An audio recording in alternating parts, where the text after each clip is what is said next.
Jun's house and took his toothbrush. The test results came out quickly. The parent-child relationship between the two was indeed established. Eunha could no longer control her inner panic and screamed. Then she thought that since Mi-yeon hadn't died, and after 30 years she was still scheming revenge, then her eldest daughter Ura, who went missing back then, was very likely taken away by her. Thinking of this, Eunha couldn't sit still anymore. She immediately found Mi-yeon and declared she already knew Mi-yeon's true identity, then directly questioned where her daughter Ura was hidden now. Of course, Mi-yeon wouldn't admit she had taken Ura. She pushed Eunha to the ground and coldly told Eunha to produce evidence, or she would sue Eunha for slander. Eunha instantly collapsed, kneeling on the ground crying and begging Mi-yeon to return her daughter. However, no matter how calm Mi-yeon pretended to be in front of Eunha, inside she was extremely panicked, because after she and her daughter Janice returned to the country, they hadn't publicly announced their mother-daughter relationship. Once Eunha continued investigating, Janice's identity would be exposed sooner or later. It seemed they needed to speed up the revenge, so she ordered her subordinates to start taking action. At the same time, Mi-yeon kept praying that Janice wouldn't learn everything. Over the years, she had long regarded Janice as her biological daughter.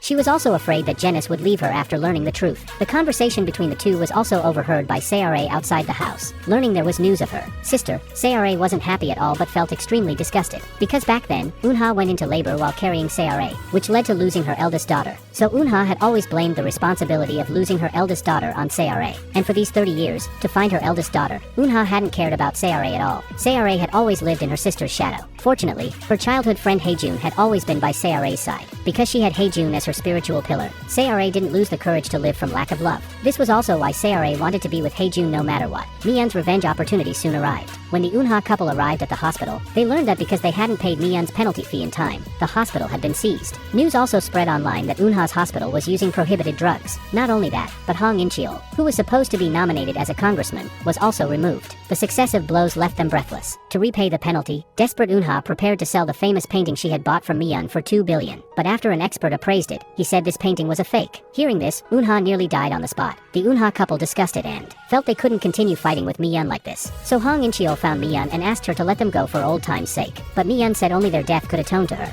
In his excitement, Hong In-cheol almost said Mi-yeon's child hadn't died, but after stuttering for a long time, he still didn't say it. After returning, Mi-yeon strongly urged her daughter to go abroad, but Janice didn't want to leave. She didn't want to leave her mother to fight alone. Over the years, she had regarded herself as her mother's comrade in arms. With no other choice, Mi-yeon could only tell her about going to prison. Janice finally agreed to her mother's arrangement. Mi-yeon felt she had to speed up the revenge. She domineeringly found President Gu at work. This beast had killed Mi-yeon's husband back then. 30 years in the East, 30 years in the West. The high and mighty President Gu never would have dreamed he would be the disadvantaged party. Previously, Mi-yeon had invested 50 billion in President Gu's real estate development. President Gu had already obtained the land development rights through Hong In-cheol's connections, but Mi-yeon had used other connections to prevent the land development rights from passing final approval. So Mi-yeon was now forcing President Gu to return the 50 billion investment. At this